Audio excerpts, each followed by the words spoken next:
سبحانالذی اسری بعبدہ لیلا من المسجد الحرام الی المسجد الاقصی۔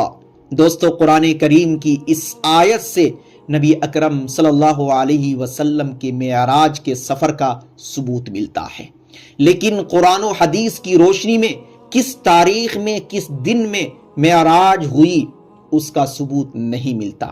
اس لیے یہ نہیں کہا جا سکتا کہ 27 رجب کی رات میں آپ صلی اللہ علیہ وسلم سفر معراج پر گئے۔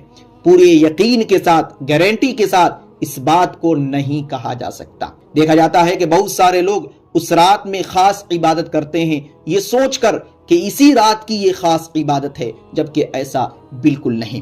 اور آپ کو یہ بات معلوم ہونی چاہیے کہ دین اور شریعت میں جو چیز عام ہے، اگر اس کو کوئی خاص کرتا ہے تو یقین جانے وہ بدعت کو پرموٹ کر رہا ہے، اور اس نیک کام پر بھی اس کو ثواب نہیں گناہ ملے گا۔ تو آپ 27 رجب میں کوئی خاص عبادت کرتے ہیں تو اسے چھوڑ دے۔ ہاں، اگر آپ کا معمول ہے تو اس رات میں اپنے معمول کو برقرار رکھتے ہوئے عبادت کر سکتے ہیں۔ اس ویڈیو کو صدقہ جاریہ سمجھتے ہوئے شیئر کیجئے تاکہ جو لوگ کھلی گمراہی میں ہیں ان کی آنکھیں کھل جائے اور شریعت کے مطابق اپنی زندگی گزارنے لگے۔